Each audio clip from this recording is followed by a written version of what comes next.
Boom. Good morning, everybody. Today is Sunday, September 12th, 2021, and you are watching or listening to another edition of Forward Maryland. I'm Bill Woodcock. And I'm Steve Hunt. Good morning, everybody. And I am happy to announce that we have another host in the house today. Please identify yourself, handsome stranger. Good morning, everybody. It's Jason Booms. Coming back again just to visit the old crew and to see what's been going on these past few months. Woohoo! Woohoo! Hey, much jocularity is in the house. Welcome back. That's Jason Booms music. May I say that microphone is looking bigger than ever. I was trying to get the one that covered the face, like on those V for Vendetta masks, but I couldn't find a condenser model. Oh, the V for Vendetta mask with the built-in microphone. I mean, maybe for Halloween. Maybe you can check those out. Anyway, we have two topics in what will be slightly shorter show this time because, Steve, by the end of that last show, I loved it, but I was ready to never do a podcast again. Dude, I'm still tired. I think we haven't actually finished the last podcast. I think we're still going somewhere. But anyway, we have two topics for you. The first being, of course, the 20th anniversary of 9/11. There has been a lot of commemoration of the event. Of course, you're going to get much more for a 20th anniversary than for, say, the 19th anniversary or the 21st anniversary we'll get. And in part, it's augmented by the recent developments in Afghanistan with the U.S. Ending its involvement there, I will say for now. But also, there has been a lot written drawing parallels to the events of 9/11 and the rise of the divisiveness in our country, especially amongst political lines and with the radicalization of many individuals' thoughts in this country, especially on the far right. I'm going to throw this out to Jason first. Give the guy groove one right down the middle to start off with. Where do you land on this, Jason? What are your thoughts about how 9/11 has changed us 20 years later? Well, I think one of the things we all need to think about is, or at least reminisce upon to a certain extent, is how in fact it changed us on a very personal level. Because I think all of us at this point can say exactly where we were when we found out what was going on 9/11. I remember the last person I smiled to that morning before I turned a corner and saw a television and saw what was going on.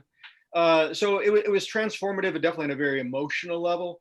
As far as the policy level is concerned, I would probably go back further than the 9/11 as far as the divisiveness is concerned. As I was saying right before the show, I think what happened in the 2000 election was definitely a milestone event as far as the deterioration of what we consider to be a sort of rational political discourse and the general drift of history from I guess the New Deal on.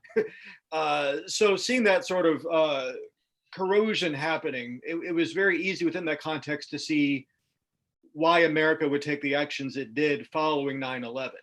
And by that, I mean going into Iraq. I mean, not waging a different kind of war, not doing a better job of gaining international allies and sort of, us and the Brits, and my apologies to anyone else I might be forgetting as part of that coalition.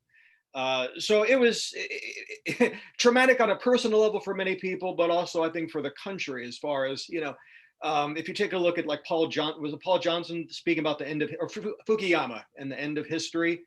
I think that started where we started seeing the further deterioration of the consensus that we'd been operating off of since World War II. And to that regard, I don't think we've ever really recovered from that. Frankly, we're getting far worse. But I think as a result of what happened with 9/11, with Iraq and Afghanistan, that brought us to the world in which we exist today. Where we're still seeing, again, the radicalization. I know in DC, we're supposed to have an event on September the 18th with some far right lunatics coming into town.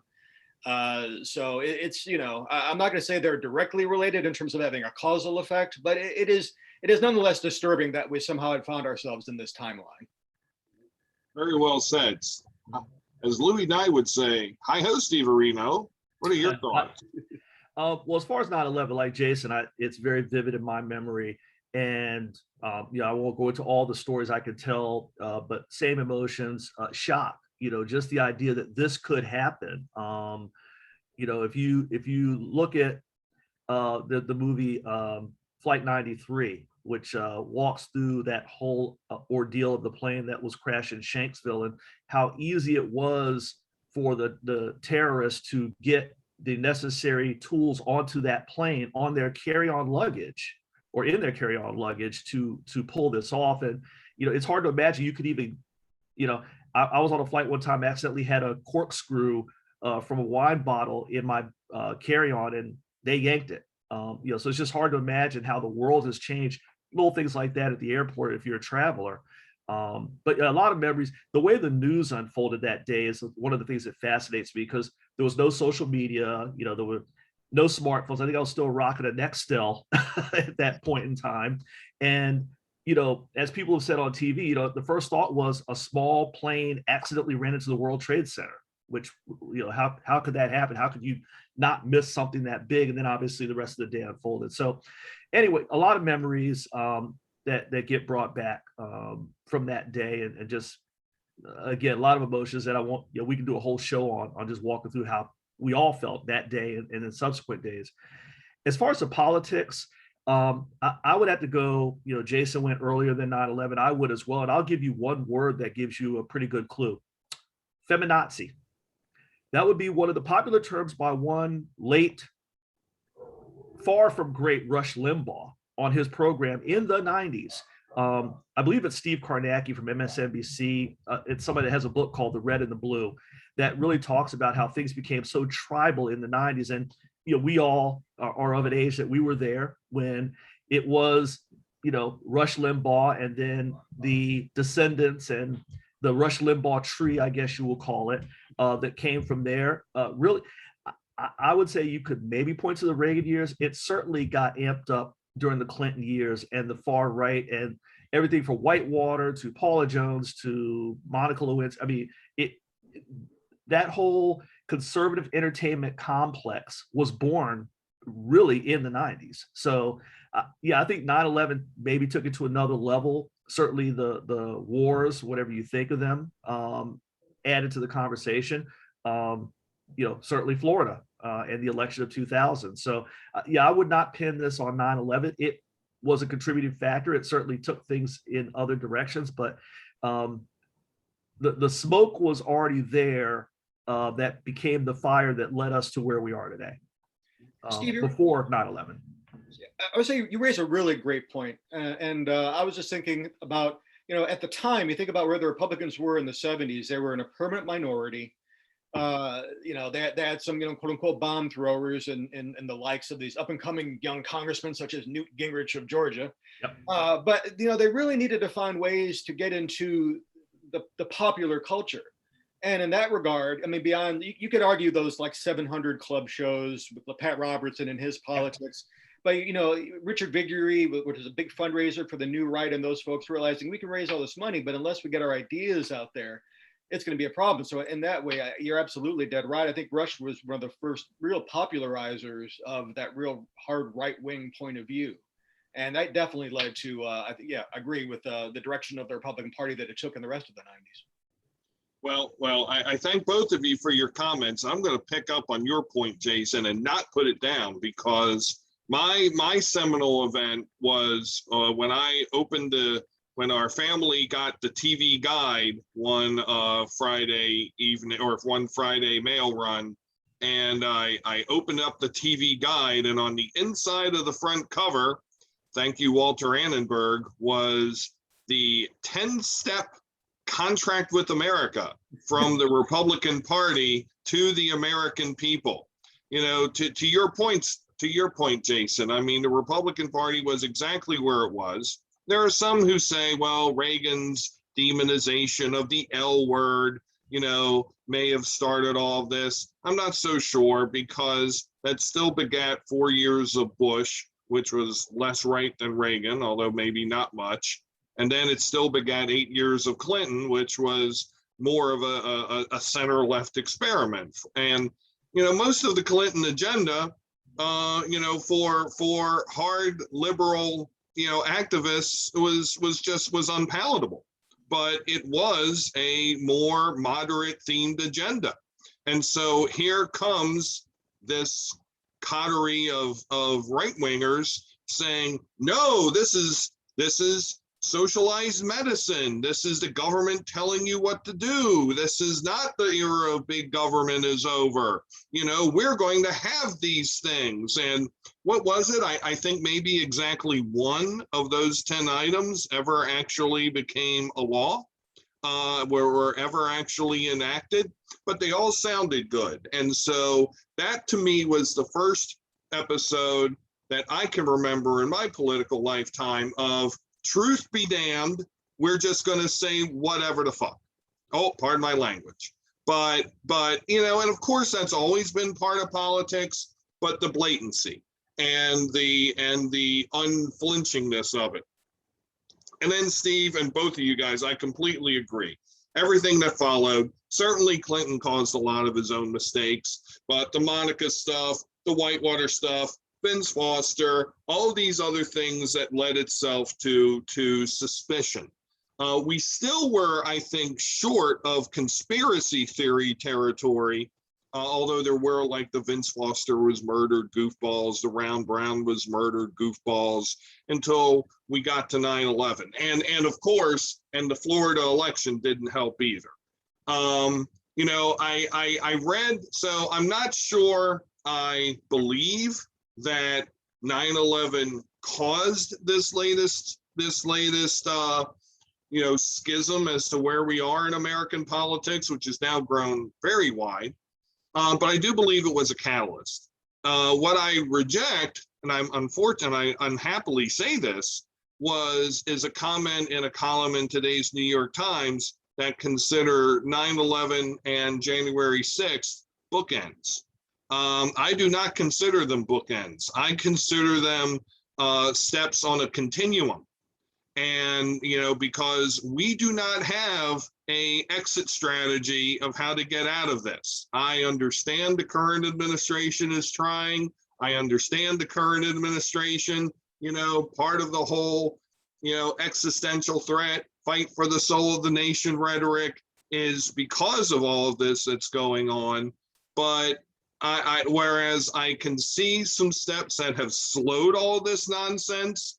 And, Trump's whole going off last week about Robert E. Lee would have won the Civil War in a day had he been a Union general. And he was the best, military strategist that the country has ever produced.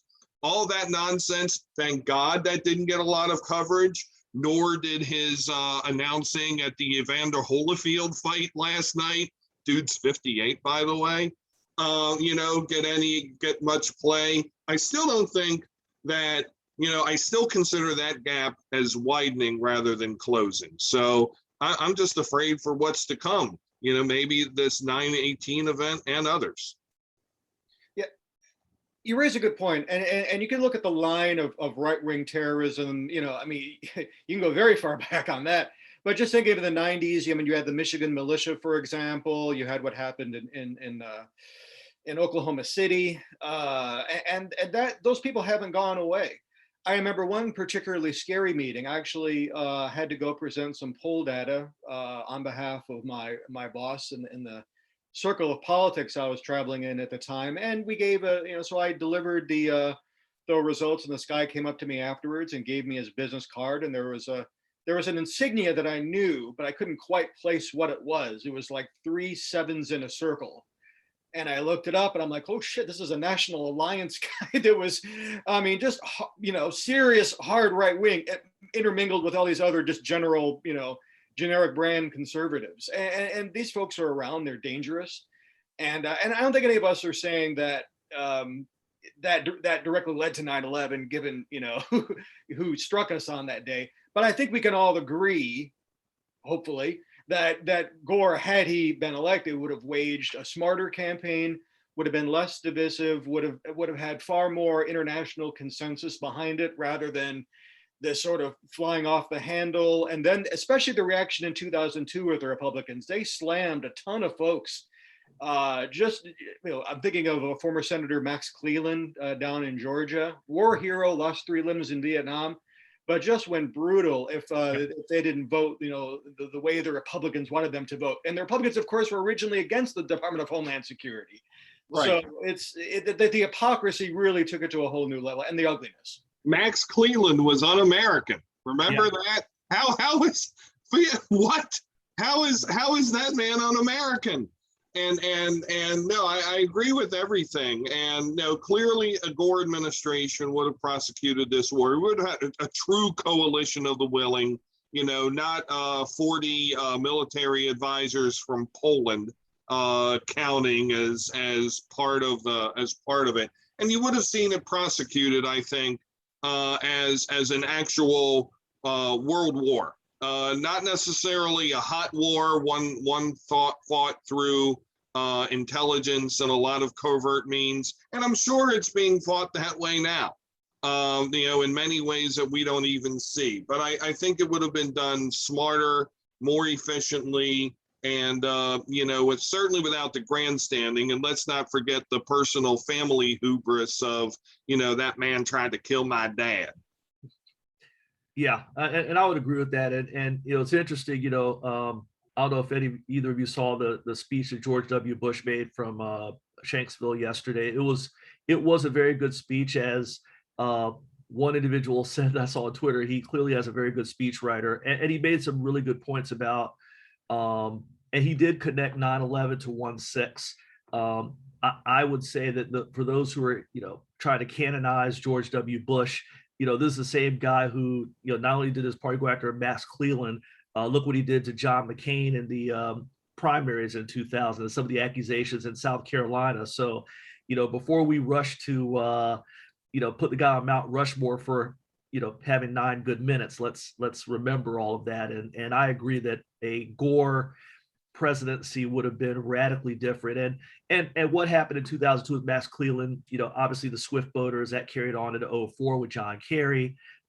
So I would, let's we could give credit for a good speech, but let's not get carried away here, folks. Well, let's not turn him into Jimmy Carter yet. Okay. Well, it's funny that you wind up on that note, Steve, because that transition is quite deftly into a matter of local import for us, from the files of let's not lionize this individual because they're not as bad as they could be. It looks like what was reported on this very podcast in its last episode has come to pass. As a week ago today, former county executive Alan Kittleman has announced his intention to win his old job back and immediately becomes the front runner for the Republican nomination for Howard County Executive. Very interesting timing over the Labor Day weekend. I mean, I personally feel it was set for social media impact, given that the local Democratic Party normally has a major media event on Monday with their Labor Day picnic. I noticed yesterday that Mr. Kittleman was out with the Indian Cultural Association of Howard County at their annual picnic, doing things. They've been a staunch opponent of Ball's stances on school redistricting and on many initiatives that the current local administration has put forth. And their organization also happens to be afraid of a very, very short in stature former school board members, and has a has a guy who's in the leadership of that organization who jumps over the line between left and right so many times. His nickname himself should be Corkscrew. But I'm not naming names because So what make you of this? I saw some local punditry that said this looks like Bob Ehrlich in 2010. Let's just put this up and fall on the sword. That's assuming Bob Ehrlich didn't try to retake the governor's mansion in 2010, which I'm pretty sure he did. I don't know, but I as I said on another local blogger's Twitter, underestimate this man at your peril. Steve-O, back to you. Yeah. I'm still surprised, even though there was a lot of talk about it. By the way, your person that you're referring to, not naming, if I'm thinking of the correct person, had a long and lengthy Facebook post this morning regarding certain recent appointments that were confirmed by the county council. Oh, yay, they were. Woohoo! Hey, I guessed right without naming a name. How about that? Yeah. I'm glad we have Jason on the program because you're our resident numbers guy, analytics guy. I'm still surprised that that the former and wanting to be future county executive is in this thing. He did not, for the past few years, appear to be somebody who had any interest in it. He seemed to be, he was in the Hogan administration. He was doing this thing about redistricting. I believe he was involved in the Rouse project, if I'm correct. For a while. Yeah, he was there for a minute. So it just seemed like, similar to, say, former county executive Ken Ullman, it seemed like he had moved on. I was looking to see him possibly run for governor or be on a ticket. I just did not see him getting in. I didn't see the case for it. It wasn't like, he ran and he didn't win and he had like this, burning desire to be county executive. He was county executive and he won. He didn't beat a slouch. He beat Courtney Watson. So certainly a extra accomplishment there for pulling that one off. By all accounts, he and County Executive Ball had a good relationship. Very famously, he went to Kaler Hall at the Democrat Party, the watch party, and had a moment with then Councilman Ball. So there wasn't okay, I want another piece of that guy because I can't stand him from 2018. So I just never got why he would do this in a county that is changing. He lost, I think it was like by 5 points, short of 6 points, give or take. And I just keep asking myself the question, I think he was at 47.1, I believe was his final number. Where are you going to get the other 3 points from in a county that is different in 22 or will be and continues to be than it was in 18? And, with that, I turn it over to Jason. I'm just not seeing what the case is for him to get in and where he gets from here to 50.1.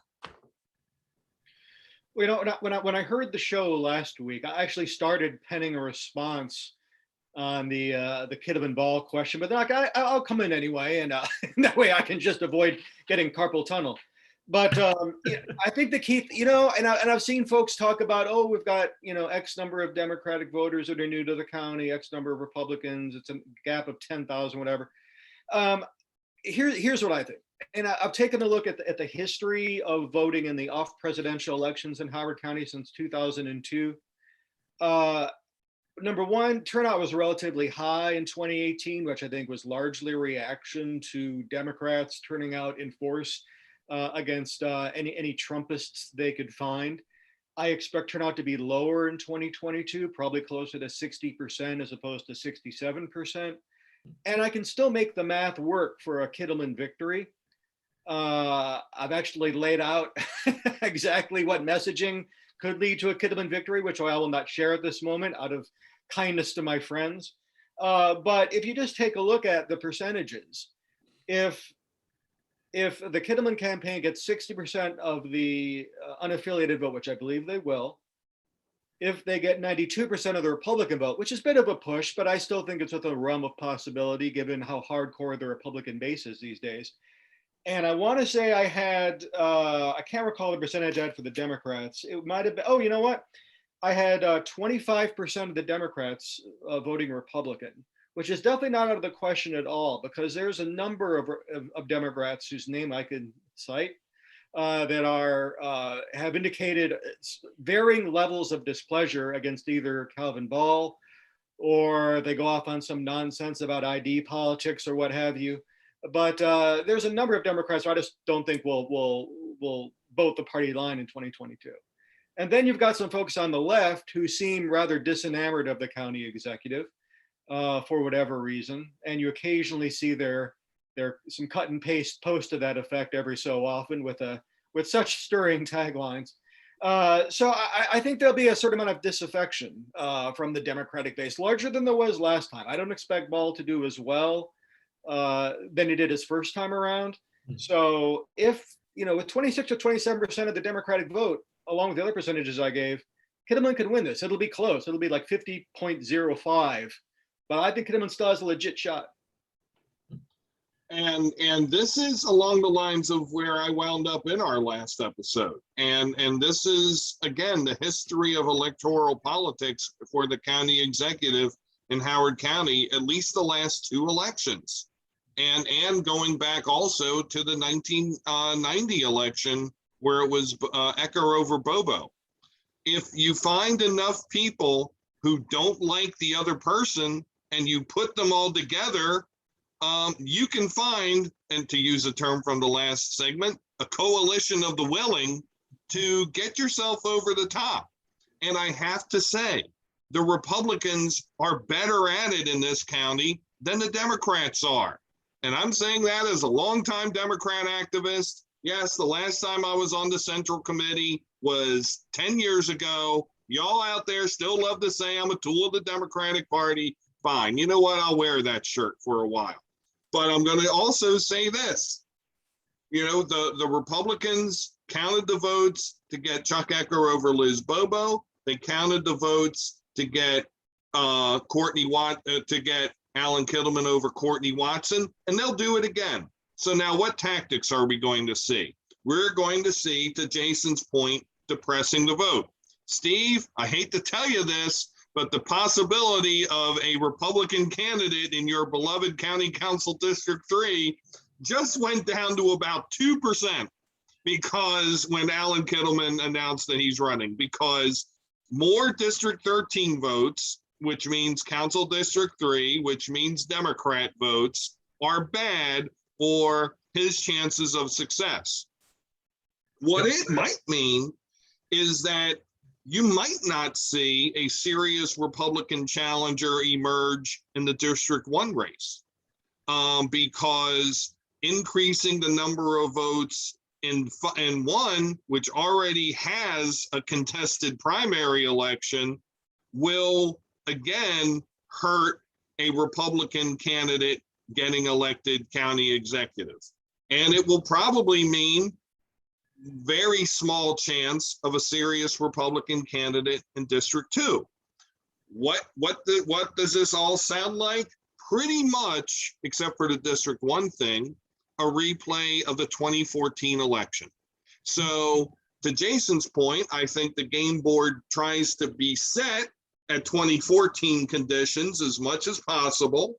And then to account for that delta of shifts in numbers of registered voters, et cetera, then this is where the Alan Kittelman goes and courts the groups like the Indian American Cultural Association, the Chinese Parents Association, the Howard County Neighbors United, or whatever they're calling themselves now, the Families for Education Improvement, all the people who have axes to grind, many of whom are registered Democrats.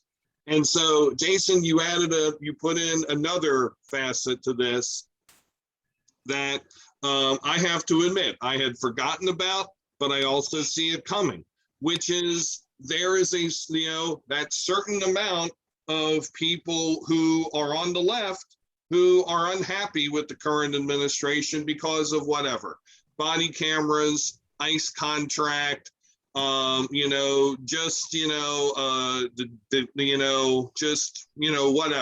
whatever fuels their misanthropy. I'm not sure how large a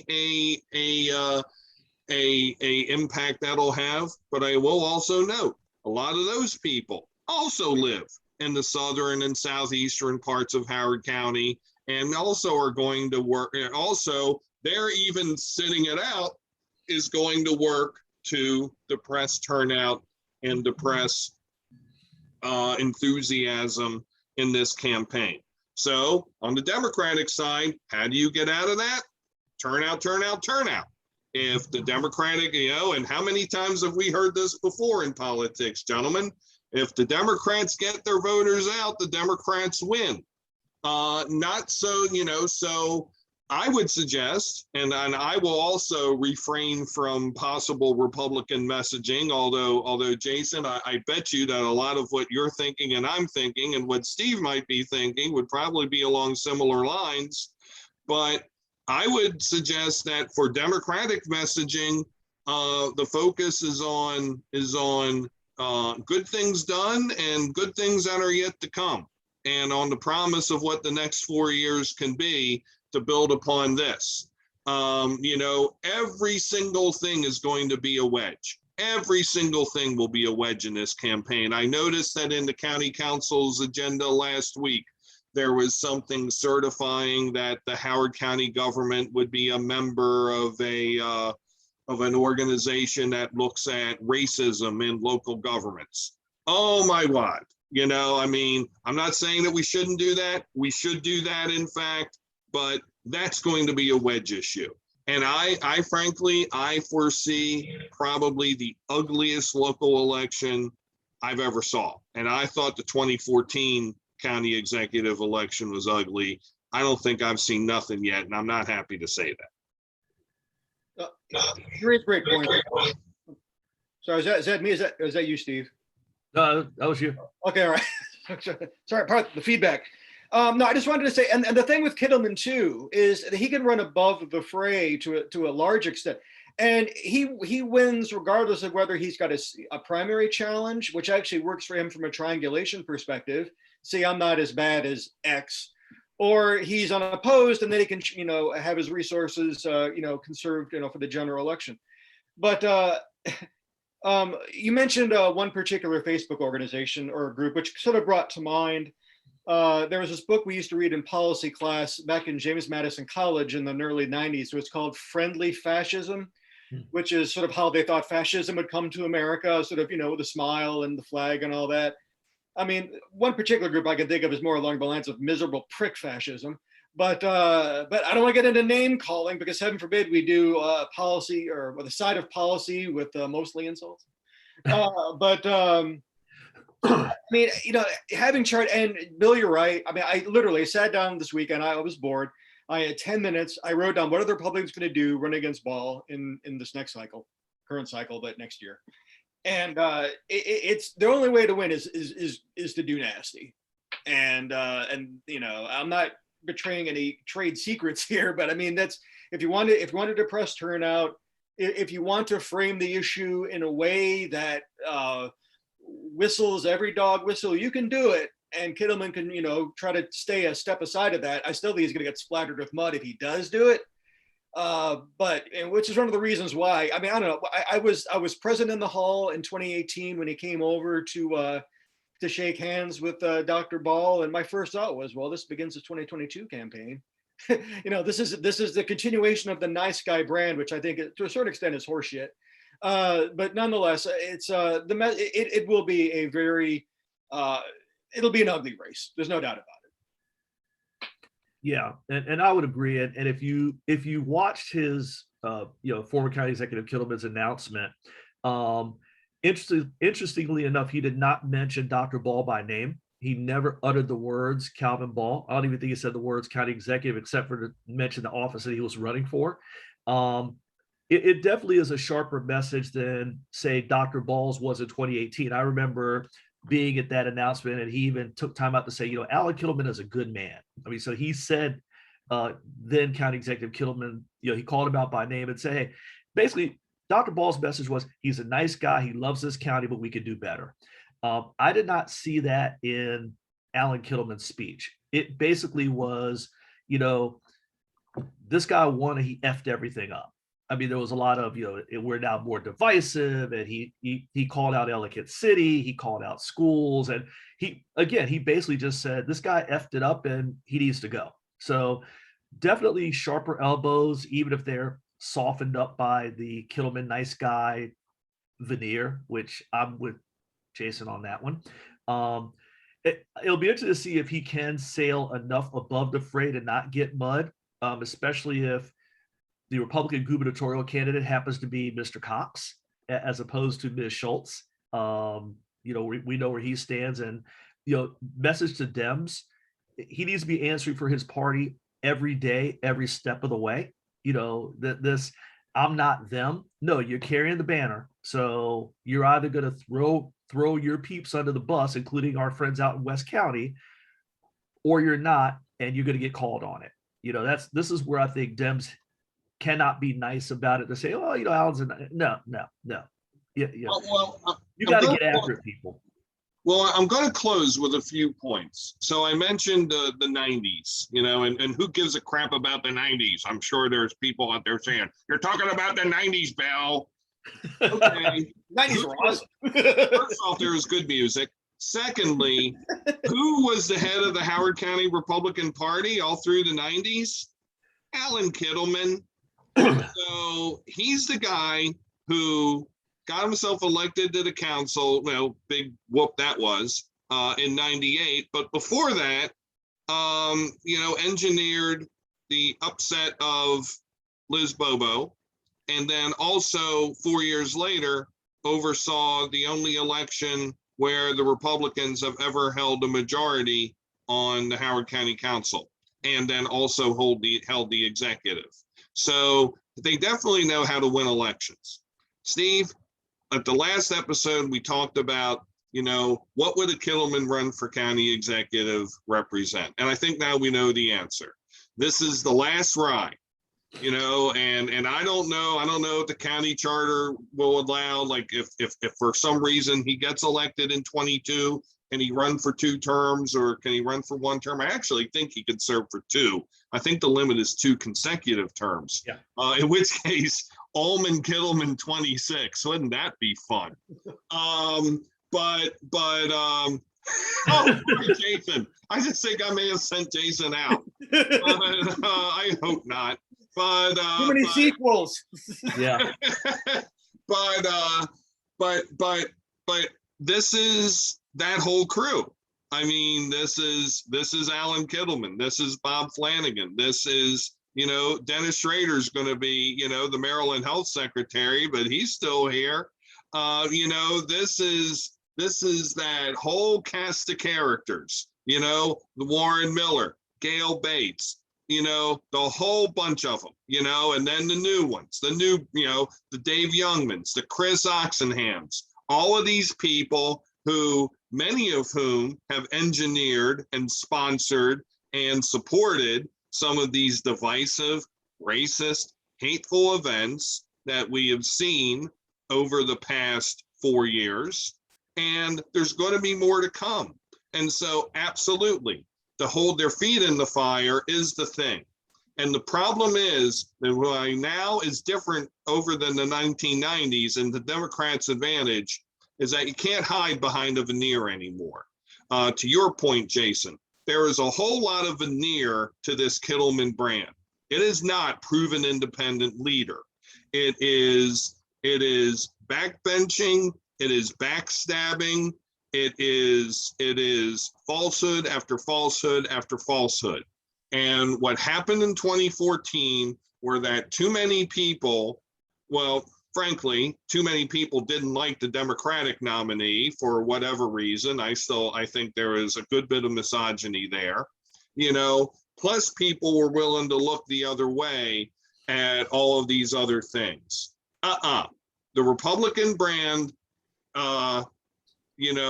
has in this county and in this state, for whom the Kittleman family is largely responsible for creating, the Republican brand in this county and state is all about being that guy at the bottom of a pile in a fumble, cussing the ball carrier for punching him below the belt, gouging his eye, calling his wife a prostitute, saying every single dirty thing in the book and doing everything about it just to get the damn football. And then when the pile separates and the running back pushes the lineman, then the flag gets thrown and the guy who got offended gets the 15-yard penalty. That's what they do. That's who they are. So our job as Democrats, to some extent, mostly it's going to be about, let's get out there and win. But part of it's also going to be pointing to that and pointing to saying they're the responsible ones. They're the ones who have filthed up politics on every level in this country, and as insofar as it starts at home, these guys are responsible. By walking away and saying, oh, shucks, I'm a nice guy, when you have the power to make a statement and do something to change it, you are liable. And that is a thing that for his 25 years of public service, Alan Kittleman has done. He has at every single corner when he could actually step up and make a difference, he's chosen not to do so. When there's a low risk proposition like, oh, I support gay marriage, okay, he can say that when there's no political fat on the line for him, none. Otherwise, there's not a lot of courage there. I was going to use other stronger words, but that other thing. Gotcha. And just one more stat. When Kittleman won, he won when turnout was only 54.3%. So, if he tries to run that race again, which why not? That was a good template for running the kind of race. Democratic president, midterm election. Why not go have your operatives run as mean as possible? Yeah, well, they've all had practice over the past 4 years.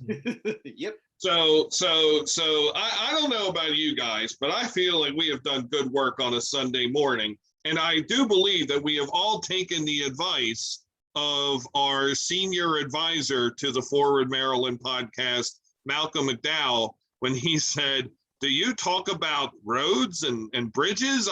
I tend to think that would be rather boring.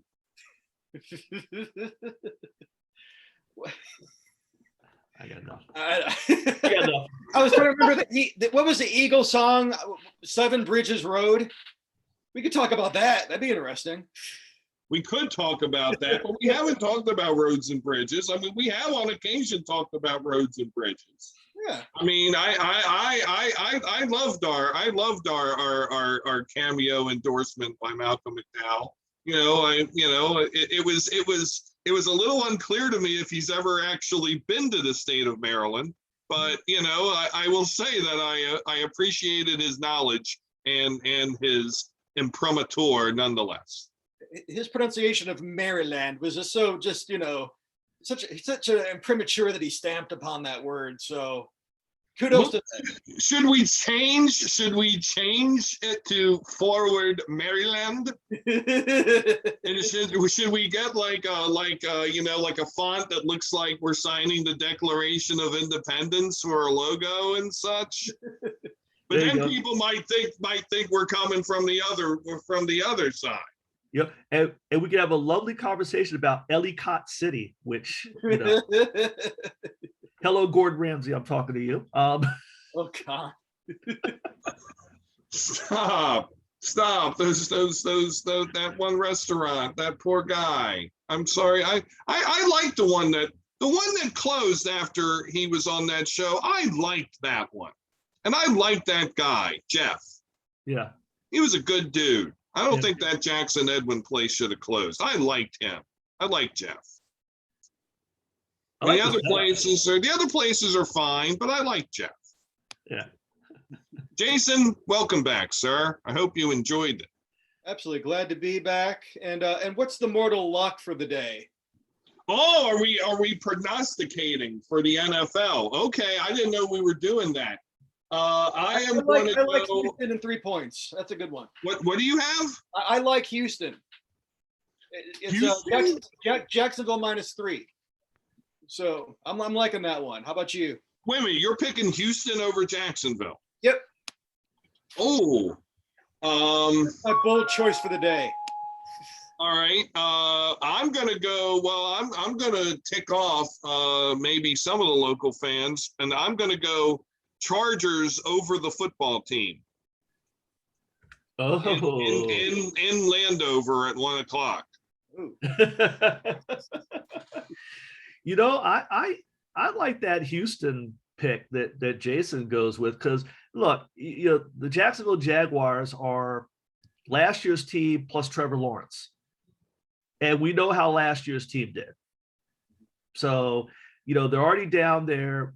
Who was going to be their number one running back? And, you know, Houston, they're still a good football team. I mean, yes, we have the whole Deshaun Watson quarterback situation, but everything else is still there. So, yeah. But it is less about Houston than it is about Jacksonville, who is, you know, one quarterback removed from the team that was god awful last year. So, well, Houston also has a new head coach, yeah, which that might factor into it. But I'm gonna go. I mean, well, I'm still gonna stick to Chargers over football team, but I'm also gonna go and see. I was gonna call 49ers Bears, but or 49ers Lions, but I'm being nice. But I am going Rams big over the Bears tonight. That makes sense. And thank you for your kindness regarding the Lions. We know it's going to happen. It could be a long season. Yeah. It could be a long season in Baltimore too, because we're about 2 steps away from I don't know, my son being called in to play running back. Yeah, talk about a mash unit. I mean, my God, they are they are hurting. I mean, when you're counting on Latavius Murray and Le'Veon Bell to carry the rock, and an undrafted free agent, although I like Tyson Williams, he looked great at preseason, but there have been a lot of guys who are at camp and preseason studs who, when the lights come on, are not so good. So yeah, well, the Ravens have done better with less, but I'm more worried about who's next. Yeah, who's the next one to drop, because we've had some receivers hurt. You know, our number 2 tight end is still on PUP. So shoot, who's the next one to get hurt? I mean, something happens to number 8. I think, you know, it'll be like being an O's fan this year, just hoping we can get a better draft pick. Yeah, by the way, my fantasy football advice is, if you can get Justin Tucker, get him, because I think there's going to be a lot of drives that are stalled at the 30-yard line, and he's going to be booting a lot of field goals. Yeah. No, normally the number 1 or number 2 kicker taken, at least in the 3 drafts I was in. So, well, his range is the stadium, so you know. You mean like from like the 500 seat level seats? I was thinking the parking lot. It's like the Michael Jordan, Larry Bird commercials. Paytonsville. Yes. You know, he's like, you know, Steph Curry or Damian Lillard. Oh, I'm at half court. That's good. Well, thank you, gentlemen, for joining us today. And thank you in listener and or viewer land for joining us. You have been watching or listening to another edition of Forward Maryland. Have a great rest of your weekend and a great start to your week. Take care, everybody.